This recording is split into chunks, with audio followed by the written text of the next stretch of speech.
اعوذ باللہ من الشیطان الرجیم بسم اللہ الرحمن الرحیم الحمد للہ رب العالمین الرحمن الرحیم مالک یوم الدین ایاک نعبد و ایاک نستعین اہدنا الصراط المستقیم صراط الذین انعمت علیہم غیر المغضوب علیہم ولا الضالین آمین رب یسر ولا تعسر وتمم بالخیر وبک نستعین یا فتاح۔ قابل احترام بزرگ و دوستو، اللہ تعالیٰ کا کرم اور اس کا احسان ہے کہ اللہ تعالیٰ نے ایمان کے ساتھ، صحت اور عافیت کے ساتھ یہ مبارک رمضان کا مہینہ ہم سب کو نصیب فرمایا۔ اللہ تبارک و تعالیٰ اس ماہ مبارک کو ہم سب کے لیے، پوری امت مسلمہ کے لیے ہدایت کا، رحمتوں کا، مغفرت کا، خیر و برکت کا، امن کا ذریعہ بنائے۔ جو انعامات اللہ تعالیٰ کی طرف سے اپنے بندوں کو ملنے والے ہیں، وہ انعامات اللہ تبارک و تعالیٰ اپنے کرم سے ہم سب کو نصیب فرمائے۔ بڑا مبارک مہینہ ہے۔ ایک ایک لمحہ آدمی وصول کرے تو اپنی زندگیوں میں خیر و برکت کے لانے کا ذریعہ بنتا ہے۔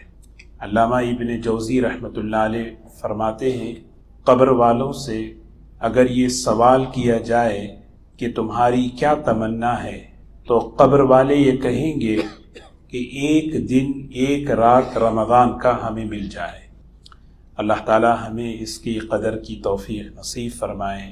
اللہ تعالی جو ہمارے بڑے دنیا سے رخصت ہو چکے ہیں، اللہ تعالیٰ ان کی مغفرت فرمائے، ان کے درجات کو بلند فرمائے، اور جتنے بھی بیمار ہیں سب کو صحت اور عافیت نصیب فرمائے۔ رمضان یہ قرآن پاک کا مہینہ ہے۔ اللہ تعالیٰ نے اس ماہ مبارک کو جو نوازا ہے وہ اس قرآن پاک کی برکت ہے۔ شہر رمضان الذی انزل فیہ القرآن، لیلۃ القدر قرآن پاک کی وجہ سے، مکہ مکرمہ قرآن پاک کی وجہ سے۔ تو اللہ کا کلام یہ سب سے بڑی نعمت ہے، اور اللہ کا شکر ہے کہ اللہ تعالیٰ نے ہمیں تراویح میں سننے کی توفیق نصیب فرمائی ہے۔ اللہ تعالیٰ کا شکر ہے، کتنا آسان ہے جب کوئی کام اجتماعی عمل میں مل کر جب کرتے ہیں تو اس کی برکت یہ ہوتی ہے کہ وہ عمل آسان ہو جاتا ہے، ورنہ تو 6 رکعت نفل پڑھنا بھی بھاری لگتے ہیں۔ آدمی اگر بیٹھ کر سوچے 20 رکعت نفل آخری مرتبہ میں نے کب پڑھی ہے، شاید کہ آدمی یہ سوچے گا کہ میں گزشتہ رمضان میں 29ویں رمضان میں نے 20 رکعت پڑھی۔ اس کے بعد کوئی اجتماعی نظم نہیں ہے، لیکن الحمدللہ جب جماعت کے ساتھ یہ عمل ہوتا ہے تو یہ عمل آسان ہو جاتا ہے۔ یہ اللہ کا شکر ہے، اور یہ بھی شکر ہے کہ جماعت ماشاءاللہ تراویح جلد سے جلد مکمل ہو رہی ہے۔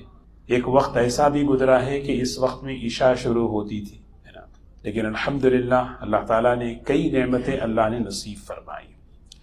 تو یہ تراویح کے بعد جو مجلسیں ہیں، اس میں قرآن پاک کا جو حصہ تراویح میں پڑھا جاتا ہے، اس کا کچھ مختصر سا خلاصہ، کچھ باتیں آپ حضرات کی خدمت میں عرض کرنا ہے، کیونکہ قرآن پاک کے 5 حقوق ہیں: اللہ کے کلام کو پڑھنا، تلاوت کرنا، اور قرآن پاک کو سننا، اور قرآن پاک کو سمجھنا، اور اس پر عمل کرنا، اور وَهَذَا بَلَاغٌ لِلنَّاسِ، یہ اللہ کے پیغام کو اللہ کے بندوں تک پہنچانا۔ ماشاءاللہ تراویح میں سنتے ہیں اور ہمیں تلاوت بھی کرنا ہے۔ تھوڑا سا وقت نکال کر اگر ہم اس کو سمجھ لیں کہ اللہ نے اپنے بندوں سے کیا کہا، اسی کو کہتے ہیں اشتغال بالقرآن۔ آدمی جو ہے کئی چیزوں میں اپنے کو مصروف رکھتا ہے۔ یہ وہ مہینہ ہے جس میں اپنے آپ کو قرآن پاک میں مصروف رکھنا ہے۔ سب سے زیادہ فرائض کے بعد میرا وقت تلاوت میں گزرے۔ قرآن پاک سنتے ہیں الحمدللہ، تھوڑا سا 20-25 منٹ اگر ہم اس کو سمجھ بھی لیں، یہ بات اللہ کو بہت پسند ہے۔ اللہ تعالی ہم سب کو قبول فرمائے، اللہ تعالی صحیح نیت کے ساتھ عمل کی توفیق نصیب فرمائے۔ جب بھی قرآن پاک تلاوت کریں یا پڑھیں یا سنیں یا سمجھیں، اس مجلس میں بیٹھیں، نیت یہ کرنا ہے کہ اے اللہ اس کلام پاک میں جو میری ہدایت کا جو حصہ ہے وہ مجھے عطا فرما، اس سے مجھے محروم نہ فرما۔ قرآن پاک کے 90 نام ہیں، بلکہ اس میں 5 نام ہیں، بقیہ 85 صفاتی نام ہیں۔ اور ان صفاتی نام میں، جیسے صفاتی نام کا مطلب بشرا، رحمہ، موعظہ، یہ سب صفاتی نام ہیں۔ ہدایت جو ہے نا، یہ بھی قرآن پاک کا صفتی نام ہے، اور یہ قرآن پاک کی سب سے بڑی خصوصیت ہے کہ یہ قرآن پاک ہمیں راستہ بتاتا ہے، زندگی کیسے گزارنا یہ ہمیں سکھاتا ہے۔ یہ اللہ کا کلام ہے۔ ہماری منزل اللہ ہے، ہماری منزل آخرت ہے، تو ہم اس کو پڑھ کر سمجھ کر اللہ کو راضی کیسے کریں، اپنی آخرت تک کیسے پہنچے، یہ چیز ہمیں سکھاتا ہے۔ جیسے میں نے عرض کیا کہ قرآن پاک کے 5 نام ہیں۔ ایک نام ہے قرآن، ایک نام ہے الفرقان، اور ایک نام ہے التنزیل، اور ایک نام ہے الذکر، اور ایک نام ہے الکتاب۔ ذالک الکتاب لا ریب فیہ وإنہ لتنزیل رب العالمین تبارک الذی نزل الفرقان۔ کتنی بڑی نعمت ہے اللہ نے ہمیں دی ہے، ذرا ہم اس کو ہم پہچانے تو صحیح، کتنی بڑی نعمت اللہ نے دی۔ انا نحن نزلنا الذکر، اللہ نے کہا ذکر، اور سب سے افضل جو نام ہے وہ قرآن ہے۔ کیوں افضل نام ہے؟ وجہ اس کی یہ ہے کہ قرآن کو قرآن اسی لیے کہا جاتا ہے کہ اس کی تلاوت سب سے زیادہ ہوتی ہے۔ عبادت کی نیت سے جتنا یہ کتاب پڑھی جاتی ہے، دنیا میں کوئی کتاب عبادت کی نیت سے نہیں پڑھی جاتی۔ اور ایک بات علماء نے یہ بھی لکھی ہے، بہت بڑی لذیذ مزیدار بات، فضائل قرآن میں مشکات میں یہ روایت ہے، قرآن کو قرآن کہنے کی وجہ یہ بھی ہے، اللہ تعالیٰ نے اس کائنات کے بننے سے پہلے قرآن پاک کو کلام فرمایا۔ سوچیں، اللہ نے کلام فرمایا، کتنی بڑی سعادت ہے۔ جب فرشتوں نے یہ کلام سنا، اللہ نے کلام فرمایا، تو فرشتوں نے سنا تو کہنے لگے کیا خوش نصیب ہے وہ امت جس پر یہ کلام پاک اترے، کیا خوش نصیب ہے وہ زبانیں جو اس کی تلاوت کرے، کیا خوش نصیب ہیں وہ سینے جو اس کی حفاظت کریں۔ تو قرآن اس کو بار بار پڑھا جاتا ہے، جتنی مرتبہ پڑھو لذت بڑھتی جائے گی۔ کبھی آدمی یہ نہیں کہتا کہ میں تھک گیا، سیراب بالکل جو ہے نا پیاس بڑھتی جائے گی، اور اس کو سمجھتے جائیں گے اور اس کے علوم کھلتے چلے جائیں گے۔ اللہ تبارک و تعالی ہم سب کو اللہ کے کلام سے جوڑ دے۔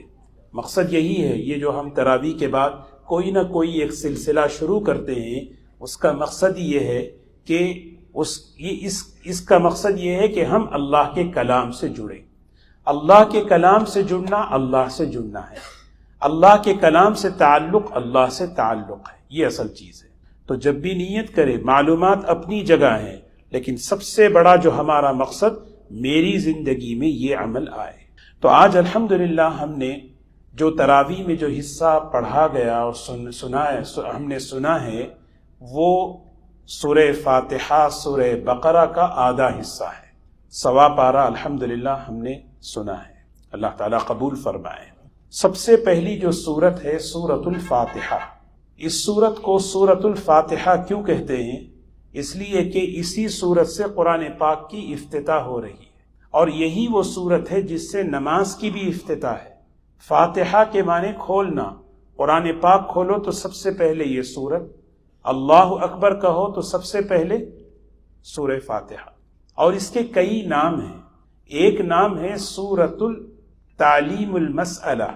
تعلیم المسئلہ، مسئلہ کہتے ہیں سوال کرنا، دعا مانگنا۔ اس صورت میں اللہ تبارک و تعالیٰ اپنے بندوں کو مانگنا سکھا رہے ہیں، مجھ سے کس طریقے سے مانگو اور کیا مانگو۔ مختصر بات عرض کرتا ہوں کہ اس میں سب سے پہلے جب ہم دعا مانگیں، اللہ تعالیٰ کی تعریف بیان کریں۔ اس میں اللہ تعالیٰ کی حمد و ثنا ہے، الحمد للہ رب العالمین الرحمن الرحیم مالک یوم الدین، یعنی پھر اس کے بعد آدمی اپنی بندگی کا، عبدیت کا اقرار کرے، یا اللہ میں تیرا بندہ ہوں، پھر اس کے بعد اللہ تعالیٰ سے مانگے. مانگنے پہ آئے تو سب سے پہلا سوال جو کرنا ہے، جو ہماری سب سے بڑی ضرورت ہے، وہ ہدایت ہے. اور ہدایت صرف ہدایت نہیں ہے، بلکہ ہدایت پر ثابت قدم رہنے کے لیے ہمیں ان لوگوں کی صحبت، ان لوگوں کا راستہ بھی اللہ سے مانگنا ہے جو اس راستے پر چلے ہیں. اور خاص طور پر آخر میں بتایا کہ دیکھو، انسان گمراہ ہوتا ہے، ناکام ہوتا ہے دو وجہ سے، ایک ضد کی وجہ سے اور ایک جہالت کی وجہ سے. دو قومیں ایسی ہیں جو گزری ہیں، ایک ضد کی وجہ سے، جانتے ہوئے ضد پر انہوں نے نافرمانی کی، غیر المغضوب علیہم، وہ یہود ہیں. ایک قوم ایسی ہے، نصارہ ہیں، جو جہالت کی بنیاد پر ناکام ہوئی. اسی لیے کہتے ہیں نا دعا میں، یا اللہ جانے انجانے میں کوئی گناہ ہو تو معاف کر. کہتے نہیں، وہ جانے انجانے کیا ہے؟ جانے کا مطلب جاننے کے باوجود ہم نے بہت سے کیے ہیں، اور نہ جاننے کی وجہ سے بھی بہت سے ہو گئے. تو ربنا لا تؤاخذنا ان نسینا او اخطأنا. تو انسان جو ہے اللہ تعالیٰ سے معافی مانگے. تو یہ صورت میں ہمیں دعا کا طریقہ سکھایا گیا. جب بھی ہم دعا مانگیں اللہ کی حمد و ثنا بیان کریں اور ہم اللہ سے مانگیں. اس صورت کے کئی نام ہیں. اس صورت میں سب سے پہلے اللہ تبارک و تعالیٰ نے اپنی تعریف کو بیان فرمایا. الحمدللہ، تمام تعریفیں اللہ کے لیے ہیں. یہ جملہ بہت ہی بابرکت ہے. اس پر لوگ ایک بہت بڑے امام نحو کے گزرے ہیں، امام سیبوی رحمۃ اللہ علیہ. جب ان کا انتقال ہوا، کسی نے خواب میں انہیں دیکھا، حضرت آپ پر کیا گزری؟ انہوں نے کہا کہ اللہ کی بارگاہ میں جب میں پہنچا تو اللہ تعالیٰ نے پوچھا کہ امام سیبویہ سے کہ تم نے کیا کیا زندگی میں؟ کہا کہ یا اللہ میں نے تو کچھ زیادہ عمل نہیں کیا، بس قرآن پاک کے الفاظ میں ہی میری زندگی گزر گئی. اللہ تعالیٰ نے کہا کہ تم نے الحمدللہ پر جو تحقیق کی ہے یہ ہمیں پسند آیا اور اس پر ہم نے تمہاری مغفرت کر دی. اب وہ کیا ہے؟ وہ ایک مستقل عنوان ہے. تو الحمدللہ، کائنات میں جتنی جہاں تعریف، وہ اللہ ہی کی تعریف ہے. یہ دعویٰ ہے، تعریف کے مستحق تو اللہ ہیں. کیوں؟ رب العالمین ہے اللہ تعالیٰ، رحمان ہے، رحیم ہے. رحمان کہتے ہیں اس کائنات کو اللہ نے رحم کی بنیاد پر چلایا ہے. اللہ تعالیٰ جس کو جو بھی دے رہے ہیں اس کا حق نہیں ہے بلکہ رحمت ہے. اور آخرت میں اللہ اپنے بندوں کو جو دیں گے وہ صفت رحیم کی بنیاد پر دیں گے. اور پانچویں صفت ہے مالک یوم الدین. مالک یوم الدین، ہمیشہ اس کا استحضار ہو. وما ادراک ما یوم الدین، وما ادراک ما یوم الدین. دو مرتبہ پوچھ رہے ہیں. یہ بہت سیریس بات ہے. کیوں؟ اس لیے کہ اس کا اثر ہمارے عمل پر پڑتا ہے. جب آدمی کو اللہ کی مالکیت کا استحضار ہوگا، قیامت کے دن میں اللہ کے سامنے کھڑا رہوں گا، اللہ مجھے پوچھیں گے. وہ قیامت کے دن کا مالک ہے، اس کا اثر آج دنیا میں میرے عمل پر پڑتا ہے. پھر آدمی اپنے عمل کو جو ہے سنوارتا ہے، بناتا ہے. تو 5 صفات اللہ کے، پھر اس کے بعد 5 بندوں کی باتیں. عبادت، ایاک نعبد، اے اللہ ہم آپ ہی کی عبادت کرتے ہیں. وَإِيَّاكَ نَسْتَعِينُ، یا اللہ مدد آپ ہی سے طلب کرتے ہیں، کسی سے ہم مدد طلب نہیں کرتے. استعانت صرف اور صرف اللہ سے ہے نا. اور سب سے بڑی استعانت ہدایت ہے، ہدایت کی دعا، طلب ہدایت. اہدنا الصراط المستقیم، اے اللہ مجھے سیدھے راستے پر چلائیے، مجھے چلائیے، لے جائیے، منزل تک پہنچا دیجیے. اللہ صرف بتانا نہیں بلکہ منزل تک پہنچانا، علماء نے یہ لکھا ہے. اور چوتھی بات، استقامت بھی ضروری ہے، جمنا بھی ضروری ہے ہدایت پر. وہ ہدایت پر آدمی جمے گا اسی وقت جب نبی کے راستے پر چلے گا، صالحین کے راستے پر چلے گا، سنت کے راستے پر چلے گا، تو آدمی ہدایت پر جمے گا. اور آخر میں اس کا اہتمام کے ساتھ دعا کرنا چاہیے، یا اللہ مجھے کسی بھی قسم کی گمراہی سے، بدعملی سے میری حفاظت فرما. غیر المغضوب علیہم ولا الضالین. یہ سورہ فاتحہ ہے، اس کو ہم بار بار نمازوں میں پڑھتے ہیں، اس کا مضمون ہمارے ذہن میں ہو. قرآن پاک کی سب سے بڑی جو سورت ہے وہ سورۃ البقرہ ہے۔ اس میں ایک واقعہ بیان کیا، بقرہ گائے کا واقعہ، اب آپ پوچھیں گے بیل کا واقعہ، بیل ہے تو بقرہ کیوں ہے؟ اب تا جو ہے مبالغے کے لیے ہے، مؤنث نہیں ہے، یہ سب یہ نہیں، گائے ہو بیل ہو، ایک واقعہ اللہ نے یہاں سنایا۔ واقعہ کیا ہے؟ بھتیجے نے چچا کا قتل کر دیا، اور قتل کر کے اس نے خود جو ہے دعویٰ کیا کہ کسی نے میرے چچا کو قتل کیا۔ تو اللہ تعالیٰ نے اس واقعے میں توحید کو، قدرت کو، رسالت کو، آخرت کو بیان کیا۔ کیسے؟ اللہ تعالیٰ نے اپنی قدرت بتائی، موسیٰ علیہ السلام سے کہا ان سے کہو گائے ذبح کریں، گائے ذبح کریں، گائے کا ایک ٹکڑا جو ہے اس کے جسم پر لگائیں، وہ زندہ ہوگا اور وہ بول پڑے گا نام۔ بتایا جا رہا ہے کہ جس اللہ کی قدرت اتنی بڑی ہے، گائے کا ٹکڑا جسم کا اس کے جسم پر لگنے سے وہ زندگی دے سکتا ہے، اللہ اپنے حکم سے کیوں قیامت کے دن زندہ نہیں کر سکتا؟ اور یہ واقعہ کس کے ذریعے سے بیان کر رہے ہیں؟ نبی کریم صلی اللہ علیہ وسلم کے ذریعے۔ اس میں اللہ کی قدرت، یہ واقعہ چونکہ اس میں ہے تو اسی لیے اس کی وجہ سے اس سورت کا نام سورۃ البقرہ ہے۔ اس سورت میں ابتدائی آیتوں میں 3 قسم کے لوگوں کو بیان فرمایا، ایمان والوں کا، کافروں کا، منافقین کا۔ ایمان والوں کے 5 صفات بیان کیے۔ بھئی ایمان والے وہ ہیں جو اللہ کے غیبی نظام پر یقین رکھتے ہیں۔ غیب پر یقین، نظر پر نہیں، غیب پر، اللہ کی بات پر، اللہ کے رسول صلی اللہ علیہ وسلم کی بات پر، ایسا ایمان ہمیں چاہیے۔ نماز قائم کرتے ہیں، اللہ کے راستے میں خرچ کرتے ہیں، آخرت پر یقین رکھتے ہیں، یہ ایمان والوں کے صفات کو بیان کیا۔ یہی لوگ دنیا میں ہدایت میں رہیں گے، آخرت میں یہی لوگ کامیاب ہو جائیں گے۔ پھر آگے کافروں کا جہاں ذکر فرمایا، 2 آیتوں میں اللہ نے بیان فرمایا، 2 ہی آیتیں، لیکن یہ بات اصل میں فکر کرنے کی ہے۔ منافقین کا جب تذکرہ فرمایا، 13 آیتوں میں 12 عادتیں ان کی بیان فرمائی۔ کتنی؟ 13 آیتوں میں 12 عادتیں۔ یہاں سے اگر ہم دیکھیں وَمِنَ النَّاسِ مَن يَقُولُ، یہاں سے اللہ تعالیٰ ان کی 12 عادتیں، کیوں؟ کفر جو ہے یہ کھلی ہوئی چیز ہے، نفاق یہ بڑی خطرناک ہے۔ اللہ تعالیٰ ہم سب کو نفاق سے بری فرمائے۔ نفاق بڑی، اللہم طہر قلبی من النفاق، حضور صلی اللہ علیہ وسلم نے دعا سکھوائی۔ دوغلا پن، دوہرا پن، سامنے ایک پیچھے ایک، یہ ایک نفاق، ان کی عادتیں ہیں بیان۔ پھر اس کے بعد اللہ تعالیٰ نے حضرت آدم علیہ السلام اور شیطان کا تذکرہ فرمایا، شیطان کا واقعہ سنایا، تفصیل ہے، لیکن اس میں سبق ہمیں کیا لینا ہے؟ حضرت آدم علیہ السلام سے بھول ہو گئی، بھول ہوئی، ان کے اندر ندامت پیدا ہوئی، ندامت شرمندگی پیدا ہوئی۔ اللہ نے اس ندامت کو پسند فرما کر ان کی زبان پر توبہ کے کلمات جاری فرمائے۔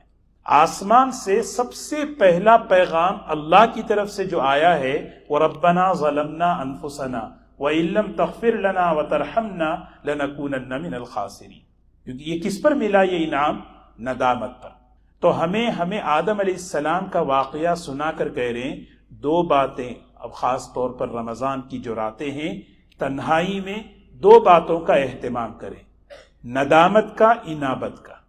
اللہ یہ دیکھنا چاہتے ہیں، انابت کے معنی ہیں میں اللہ کی طرف رجوع ہو جاؤں، اور ندامت کہتے ہیں اپنے کیے پر شرمندگی ہو۔ شیطان سے غلطی ہوئی، اس نے غلطی کو نہیں مانا، تعویل کی، یہی بات ہے نا۔ کوئی بھی گناہ نفس کے تقاضے کی بنیاد پر یا شیطانی ماحول کی بنیاد پر ہوتا ہے، وہ اس گناہ پر توبہ کی توفیق مل جاتی ہے۔ وہ گناہ جو کبر کی بنیاد پر، تکبر کی بنیاد پر انسان کرتا ہے، عام طور پر توبہ کی توفیق اس میں نہیں ہوتی۔ اس لیے اللہ ہم سب کی حفاظت فرمائے۔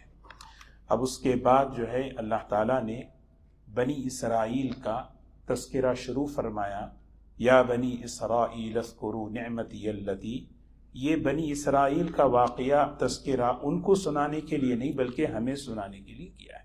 بات ان کی ہے، ہم سے کہا جا رہا ہے۔ 40 حرکتیں اللہ نے ان کی سنائی۔ کتنی؟ 40۔ 1 2 3 بھی اگر ہم بولتے جائیں ٹائم نکل جائے، 2 منٹ میں بات ختم کروں، خلاصہ میں عرض کروں، 40 برائیاں ان کی، اللہ نے ان کو زبردست نعمتیں عطا فرمائی تھی اور انہوں نے ہر قسم کی ناشکری کی، ہر قسم کی ناشکری، اللہ نے وہ ساری نعمتیں ان سے لے کر اللہ نے کسی اور کو دی۔ یہ بات اس لیے کہہ رہے ہیں کہ یہ اہل کتاب تھے، ان کے پاس کتاب تھی، ان کے پاس نبی نہیں انبیاء کا سلسلہ آیا، انہوں نے ناقدری کی، دیکھو تمہارے پاس بھی یہ کلام اللہ ہے اور تمہیں اللہ تعالیٰ نے ہم سب کو نبی کریم صلی اللہ علیہ وسلم کا امتی بنایا ہے۔ اب اللہ یہ دیکھ رہے ہیں کہ یہ قرآن پاک کی قدر کرتے ہیں یا نہیں۔ اب قرآن پاک کی قدر کرنے کے لیے ہمیں ان کی خصلتوں کو دیکھنا ہے۔ یہ لوگ کیا کرتے تھے پتہ ہے؟ یہ 40 ان کے اندر جو برائیاں تھی اس کی بنیاد 2 ہیں، علماء نے لکھے ہیں۔ کتنی؟ 2۔ مال کی محبت، اپنی انا کی محبت، یہ 2 بنیادیں ہیں جس پر یہ 40 نافرمانیاں ان کے اندر وجود میں آئیں۔ مال کی محبت تھی، انہوں نے کیا کیا؟ اپنی کتاب کو بدلا، کتاب کے اندر جو ہے نا جھوٹ موٹ کو ملایا، دین کی بات کو چھپا دیا، دین کی بات کو چھپا دیا، دین میں کمپرومائز کرنے لگے۔ وَلَن تَرْضَىٰ عَنْكَ الْيَهُودُ وَلَا النَّصَارَىٰ حَتَّىٰ تَتَّبِعَ مِلَّتَهُمْ۔ یہ اللہ تعالیٰ ہمیں سنا رہے ہیں، کیوں؟ آپ دین میں کمپرومائز مت کرو کبھی، یہ اللہ کا حکم ہے۔ لوگوں کو خوش کرنے کے لیے آدمی دین میں کمپرومائز کرتا ہے۔ اللہ تعالیٰ کہہ رہے ہیں وَلَن تَرْضَىٰ عَنْكَ الْيَهُودُ وَلَا النَّصَارَىٰ، کبھی بھی خوش نہیں ہوں گے یہ لوگ، کبھی بھی خوش نہیں ہوں گے، یاد رکھنا۔ ہاں خوش ہوں گے تو اسی وقت ہوں گے جب تم دین چھوڑ کے اس طرف چلے جاؤ۔ کیسے انہوں نے حق کو چھپایا؟ 2 چیزیں ہیں، ایک مصلحت ہے، ایک مداہنت ہے۔ یہ ہماری روزانہ کی زندگی میں یہ چیز پیش آتی ہے، اس کو یاد رکھ لیں۔ مداہنت کہتے ہیں دین کی بات کو جو ہے نا بدلنا، چھپانا، چینج کرنا، پتہ نہیں کیا سمجھے گا، نہیں، یہ مداہنت حرام ہے۔ مصلحت کہتے ہیں دین کی بات کو آدمی نہیں بول رہا ہے، کیوں نہیں بول رہا ہے؟ نہیں، یہ ٹائم نہیں ہے بولنے کا، ذرا اس کو اور مانوس کر کے بولیں گے، تھوڑا سا اور قریب ہو جائے، تھوڑا اس کے اندر اور طلب پیدا ہو جائے۔ وہ حق چھپانا نہیں ہے، مصلحت کہتے ہیں حق بولنا ہے، کس وقت بولوں، کب بولوں، کہاں بولوں، ٹائم دیکھ کر بولنا، یہ مصلحت کہتے ہیں۔ ہم دونوں کو مکس کر دیتے ہیں۔ مداہنت کیا چیز ہے پتہ ہے؟ دین کے مسئلے کو ہی بدل دینا، دین ہی کو بدل دینا، یہ مداہن ہے۔ وَدُّوا لَوْ تُدْهِنُ فَيُدْهِنُونَ۔ اللہ ہم سب کی حفاظت فرمائے۔ تو یہ جو ساری خرابیاں ہیں کس کی بنیاد پر؟ مال کی محبت اور اپنی ذات کی محبت۔ اللہ تعالیٰ نے یہ دونوں کا علاج بتایا۔ اللہ کے حکم کی نسبت پر مال خرچ کرو، اپنے مال کی محبت کو نکالو۔ وَأَقِيمُوا الصَّلَاةَ وَآتُوا الزَّكَاةَ وَارْكَعُوا مَعَ الرَّاكِعِينَ۔